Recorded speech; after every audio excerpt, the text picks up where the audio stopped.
Hey guys, so I've been trying to film my perfume video for quite a while. I had one video up on it 2 or 3 years ago, but I've deleted it, I'm pretty sure, which was dumb because it had quite a lot of views. But yeah, I've been collecting for maybe 4 years now, just about.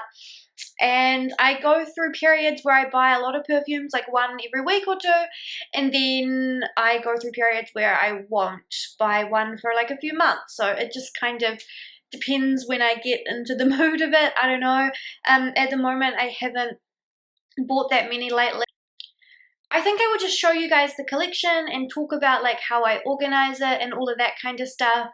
And then because, you know, most of the fragrances, I don't really have anything to say about them other than like, this one is nice, this one isn't nice, these are the main notes in it. So I think I will just show you my favorite ones that I feel like I really have a little bit more to say about them. So just to give an overview, right now I'm keeping everything above my bookshelves, and I'm going to be getting their own shelves for them at some point, but right now I just have them here. And I have about 30 more bottles that I don't have on display because either I don't really like the perfume or I don't like the bottle. Like, I don't think the bottle is pretty enough, so those are all away. And I'm not sure if I will keep them away or if when I get their own shelving I will put them back on display. But yeah, so I just have everything arranged in a vague color coordinated system, and I used to have it done in kind of alphabetical order by brand. So you know, all the brands starting with A would be first, and then it would be kind of an order of when their fragrances were released. And I plan to probably put it back to that when I get their own shelves, because I really like when the brands are together. But right now I just have it like this, but I'll probably tell you guys about them in that order, because I don't think I'm going to do it here like this where I would pick up things and talk about them, you know what I mean? I'll take them over to the desk so that I can kind of talk about them a bit more easily and film a bit more easily. But yeah, that is just what everything looks like, and yeah, as you see, it's just in a kind of color-ish order. I have a lot of bottles here that are empty, like this Vera Wang one, for example, is empty. But yeah, I keep all my empty bottles for decoration, because yeah, I am pretty into bottles, maybe more than the scents actually. When I started collecting, it was for the bottles, and then over time I got more into the scents as I smelled more and as I kind of got to know more different scents. I got more into that, but at the start it was really all about the bottles. So I'm going to start telling you about the collection now. So just to do a little quick kind of closer look of some of the ones that I won't be talking about in detail. This one here is a limited edition bottle of Nina Ricci L'Heure de Temps, and it's a bottle that was designed by Stark as a limited edition, and it's basically meant to be like a representation of the original bottle with the birds flying. Now, I personally don't see how it is at all. It looks like a creepy dinosaur to me. But yeah, that's what the kind of theory behind it is.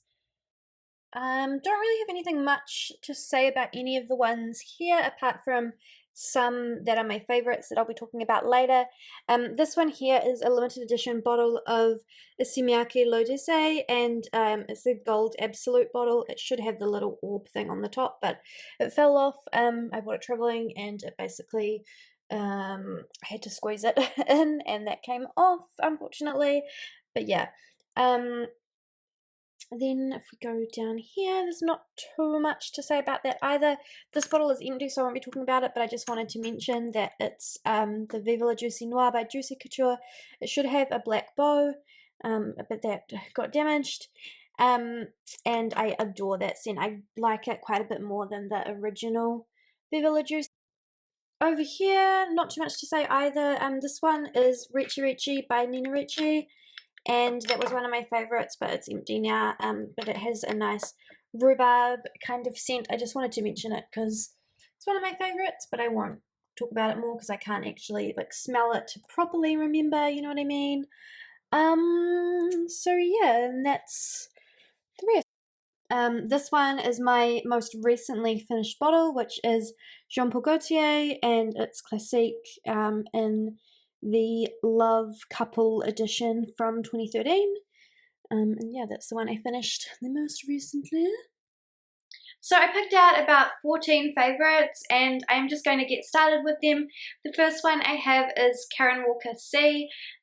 Karen Walker introduced her perfumes last year and she brought out 3 which were called A, B and C rather non-creatively, and I knew I wanted to try one out, and when I just looked at the brief descriptions of them, C was the one that I felt most confident that I would like, and I definitely do like it. I kind of sometimes wish that I had gone for one of the ones that maybe were a bit different to something I would typically choose, because this was very much something I would typically choose.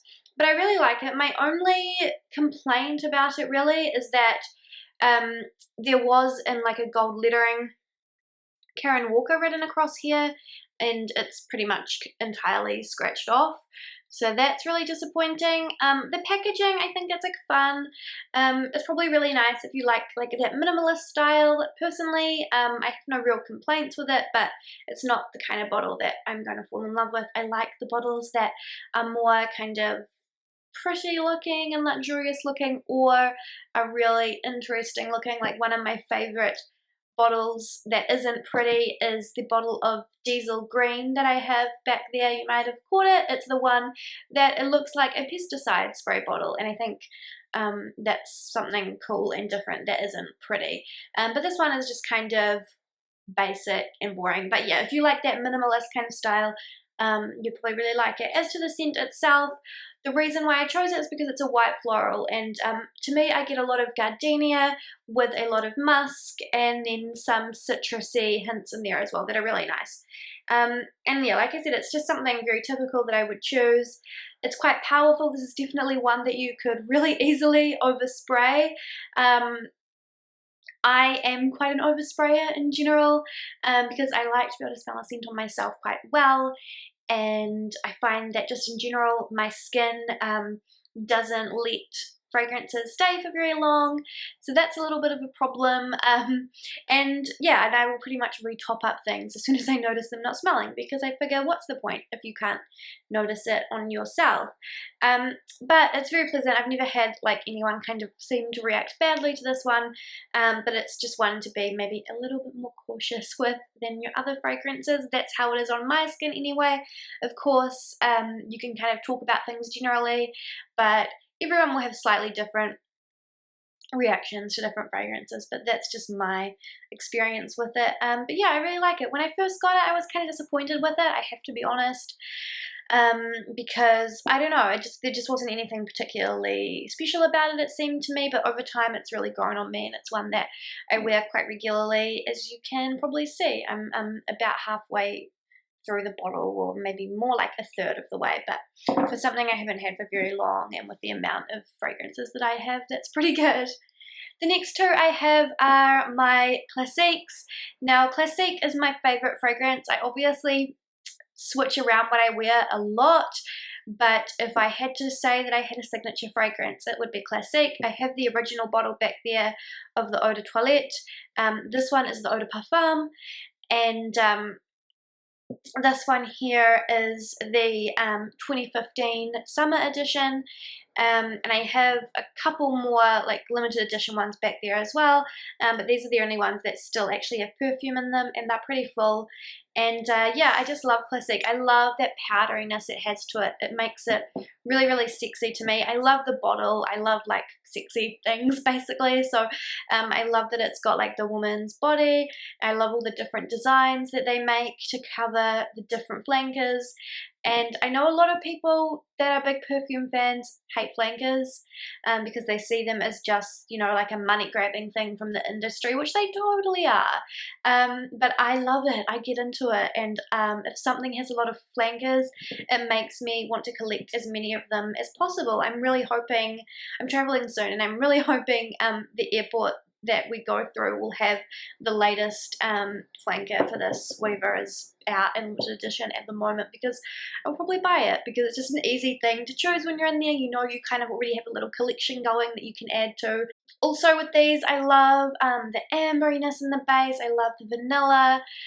These scents are like slightly different from each other, obviously. They always make a kind of slight subtle change. For me, the difference with the 2015 summer edition is the citrus that is in there. That is the thing that I get the most of, and I don't really get that too much in the original, or this one being the Eau de Parfum, but Eau de Parfum or Eau de Toilette, I don't get a lot of citrus. You have that kind of orange flower, but it doesn't have that light, airy kind of citrusy thing so much. It's more of a rich kind of scent to me. So yeah, definitely the Eau de Parfum is something that I will go for much more often because I tend to like the quite powerful things, but this one is just a cool thing to have, really, and you can use it when you want something that's a lot lighter. So probably everyone will know this one. It's DKNY Be Delicious, and I feel like this one is probably a love it or hate it thing, and for me, I love it. It smells exactly like you would expect it to, of crisp green apple. And I find it very energizing, light, fun. I love it for spring. It's just, you get what you would expect from the bottle, from the marketing, all of that. And I really enjoy it. There's not a lot to it. There's not a lot to say. But it's something that you can just spritz on and is very enjoyable to wear. I don't think anyone around you could kind of take offense to it. And yeah, I love it. And I'm a big sprayer. I'm potentially an oversprayer. Because I'm not great at smelling stuff on myself, and I respray a lot because I like that time when I can smell it on myself, and I think if you can't, then what's the point of spending money on perfume? So this is my latest one. It's Versace Eros Perfume, and my parents were nice enough to unexpectedly get this for me in duty free on their last trip. And this one is, as I said, it's very new. I've literally had it for a few days, and so I'm not too familiar with the scent yet. I've only worn it a couple of times, but so far I'm really liking it. But basically, I just wanted to talk about it because I'm obsessed with the bottle. I just think it's so just in your face Versace. Here's our big Medusa symbol. Here's this like really classical looking thing that is just that over the top kind of glitz thing that Versace does, and I love it. I don't love everything they do, but this I love. And just in general, I have like a big thing for gold, so I love how gold it is. And the scent itself, it's got white floral, citrus with a musky base, and I'm really enjoying it. But I got to admit, it's the bottle for this one that is the real thing that makes me love it. This cap is amazing. It's not heavy or anything at all, but it looks so substantial and solid.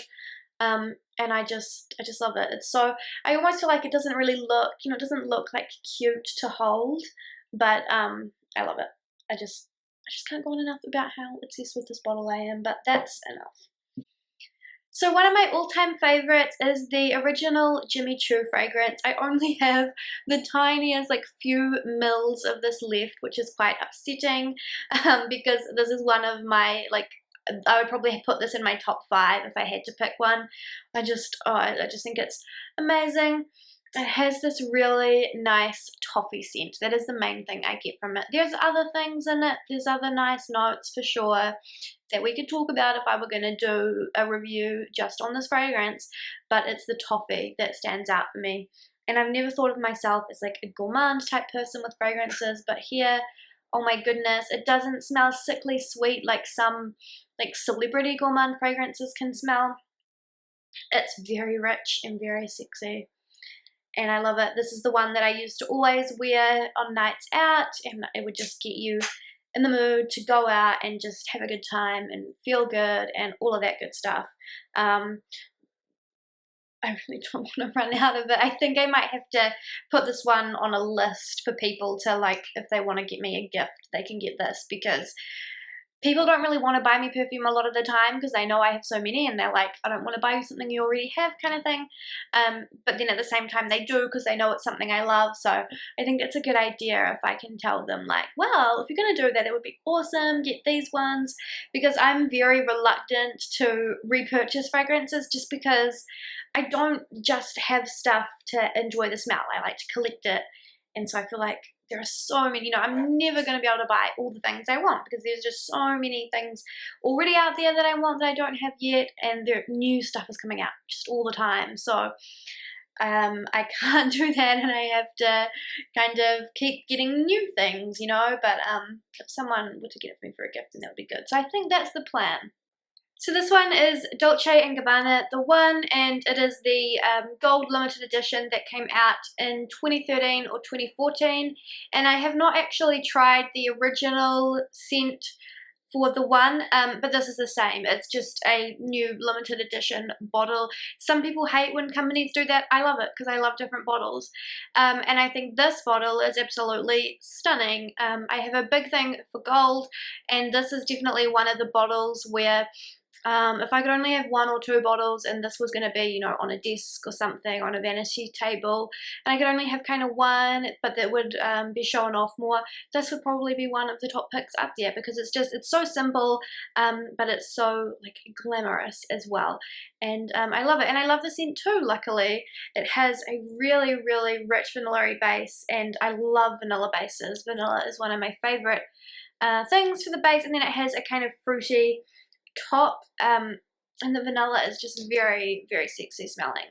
It's not like a sweet vanilla, like I said, it's quite a rich and full kind of smelling one, if that makes any sense.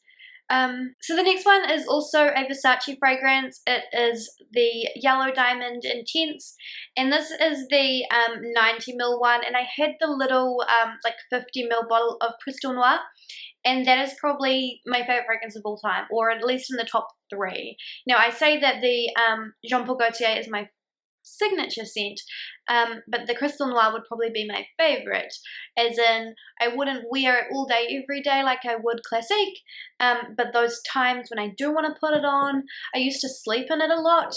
I really love it. That was like a going out one and like a sleeping one, and I just loved it because just that coconut. Again, that's not a thing I thought that I would love, but whenever I put it on, and I was just like, that fragrance was a turn on, okay? That's basically it. That was a sexy fragrance. But anyway, Yellow Diamond Intense, I got this one.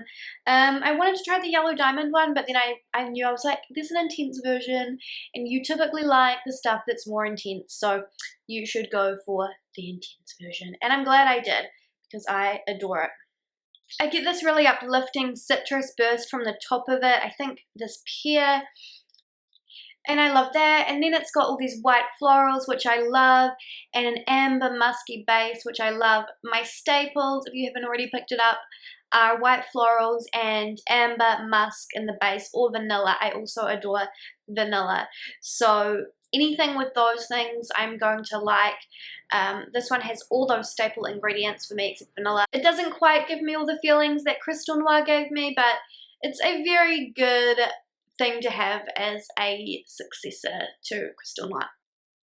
So this one is a little bit mean for me to show you, but I just really wanted to because I love it so much. It's Viktor and Rolf Flower Bomb, but it is the limited edition La Vie en Rose, I think they call their limited edition summer ones, and this is the one from 2015. And it does have a rosy scent to it, a bit more so than in the original one, I think, but it's a long time since I smelled the original one, so I can't be 100% sure.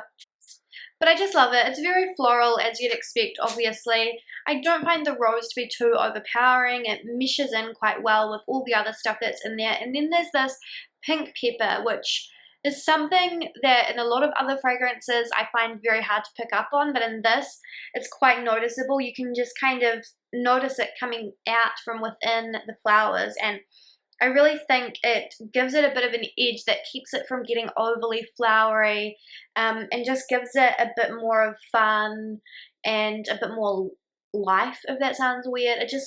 I think it keeps it quite young and lively seeming and bright. I don't know. I know that all sounds crazy, and I know when people talk like that about fragrances, it gets crazy, but they're very difficult things to explain sometimes. Just in general, I love all the Flower Bomb bottles. I love the kind of take on a grenade that they have. The original bottle I love, and I can't wait to eventually buy that. I don't know why I haven't done it yet, but I guess I just kind of presume that it'll always be there, whereas with these, I'm like, I gotta get it now. Got this one in duty free on the way back from our honeymoon last year, so I'll always remember it. It's like the one I bought on honeymoon. Same with this one with the leopard. But yeah, with this one, I just think it's so pretty, even compared to the original Flower Bomb bottle, which is great because it's got this kind of faceting that seems a little bit more. It just seems like it's turned up a notch basically from the original Flower Bomb bottle, and then as you can see it's got this gradient effect, which I think is really pretty. Such a cute little bottle, but yeah, love it. So this one is Dolce by Dolce & Gabbana, and I got this one as a gift, and when I first got it, I have to admit I didn't think much of it. It just smelled kind of bland to me.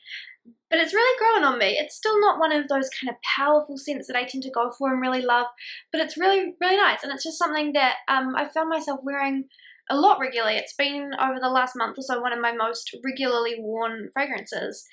And yeah, it's just very, very pleasant. And oftentimes I say that as kind of a criticism. I say like, oh, something wrong with it, but I don't love it. But I actually have started loving this one because I can just put it on any time, and it's really nice. It's got lily and a lot of other florals in it, obviously, and it has this nice musk backdrop that I really like because I'm also a big fan of musk. And yeah, I don't know what it is. I don't know why I didn't love this one to begin with, but regardless, it's really, really grown on me. And the thing I love about this one is the bottle. I wasn't sure about it at first, but like the scent, it's grown on me. A lot of the time when you have things with caps like this that look like flowers or look like different things, it might look cool kind of in print, but then when you get it in real life, it seems a bit poor quality. Not the case with this one. This flower is such good quality. It's so solid. You can't kind of damage it. Well, I'm sure you could, but I haven't yet, and I'm the one who will damage things if it's going to happen. But it's very solid, and it kind of feels like almost ceramic-y. So this one is one of my absolute favorites. It's Eau de Chaleur by Guerlain, and I just adore this one. This is the old version of the bottle. After this one came out, they brought it out in a new bottle, which is more like the current bottles that they sell, the original Shalimar, which I really need to get. I've smelled it before and I love it, but I haven't got my own bottle yet. But anyway, or even since then, they may have phased it out. I don't know. But anyway, I love this scent. It's nothing really like the original Shalimar, but I still love it for what it is. It just smells like lemonade to me, to put it very simply, but a little bit more of a sophisticated one, I guess. But yeah, I just absolutely love this one for spring. I just spray it on and I feel so happy, and I love it. I don't know what to really say about it because it is so simple to me, but I adore it. And as you can see, I'm running out. So Asimyaki L'Odyssée, this one is such a classic, and it's something that if I kind of looked at the note profile of it, I wouldn't think I was particularly into. A lot of the notes, at least the most prominent ones, are not ones that are my favorites, you know, they're not amongst my top kind of 5 or even maybe 10 favorite notes. But together, they work so, so nicely. And it's very refreshing while still being kind of sensual. I just had a sniff, and it's not often I smell the two of these together. And I think I actually prefer the original more, which is funny because the gold is the first one I bought, and that's the one that kind of introduced me to the range. I also have the Floral edition, but I finished that one, so I guess that one was my favorite of all. I actually got that one before this one though too, so I have only had this one a much shorter amount of time. So this one is Kim Kardashian's one, and it's my only celebrity fragrance in the lineup. And I have another one of her fragrances too, but this one's my favorite. And a lot of people like to hate on celebrity fragrances, and I totally understand why, because it kind of seems like the celebrity just chucks stuff out there and doesn't really have much involvement with it, and the scents are often just not up to par with some of the other stuff that's out there. But this one is one I think that is really, I haven't tried that many celebrity scents, but this one is one that I think is much better than a lot of the ones that I've tried. And to be fair, you know, one thing I know about Kim is that she does have quite an interest in perfume, so I'm sure she tried to be as involved with it as she sort of could. Now, I mean, we all know basically, I think she goes and says, I like this, I want this. I mean, I think we all know basically she goes and says like, I like this, I want this. People who are actually experts make up different ideas and she basically tries them out, approves things, suggests like more this, less this, whatever. And they make it, and then they come up with bottle designs based on, you know, a few kind of keywords as well. And she approves that or whatever. And the bottle of this one is kind of just basic. I don't like that you can't easily see how much you've got left, but basically if you hold it up to the light, you can see, and mine is up to here right now. And this is one of my favorites. When I had Crystal Noir, I used to actually alternate quite a bit with, when I slept, I would either wear that one or this one. And this one, it's quite different to that, but it gives me the same, it's like also quite sensual, I find, and I like it. It has this bright kind of beginning in the top, that it dries down to, yeah, something very sexy, I think. And this was actually a really important fragrance for me in my kind of journey of getting interested in perfumes, because this is the fragrance that got me to realize how much I love white florals, especially how much I love gardenia. And that was the one that got me to choose my wedding fragrance, because I realized like I want something with gardenia because that's what I love, and we're having white flowers at the wedding, so I wanted to match that. But I didn't want it to be in this bottle, which was black and didn't really go and wasn't new and was a celebrity perfume, which wasn't like good enough for the wedding. So after much searching for a gardenia scent, because they didn't really seem to have a lot that was strong on gardenia that was for sale at the time I was looking, but I eventually found Tocca Florence, and I love their bottles. They're so cute and kind of vintage looking. I love the caps, how they've got little designs on them. This one has a bird and a dragonfly. But yeah, I basically just bought this because it was a strong gardenia scent, and that's basically what you get. It's quite strong, it's really nice. So this one is more just pleasant. I don't think it would be one of my top favorites if it weren't my wedding scent, but never mind. I still really like it. And it's something that I'll obviously always look back on fondly. So at least there's that. And I did really, it was great for the wedding because it wasn't too like over the top, you know, it was just really nice, and it matched with our theme really well, which was kind of slightly vintagey, was white florally, so it matched really nicely. And I can't wait to try out more of the Tocca fragrances because I think it's just going to look so cute to have all the little bottles lined up alongside each other. Plus, some of the descriptions of the fragrances really appeal to me, and the note profiles and all of that stuff. So that is the video. I hope you guys enjoyed it. If you are on a perfume video binge, I hope that this was a good step in that. I love watching them. Sometimes I just get into the habit of watching many of them in a row for no good reason, but I always enjoy it, and that's usually what spurs me into one of the buying binges. So if this plays any part in that for you, I greatly apologize, but not really, because it's great and fun and we love it, and you making your own choices. So anyway, that's it, and I will see you in the next video on this channel if you decide to stick around. So bye guys.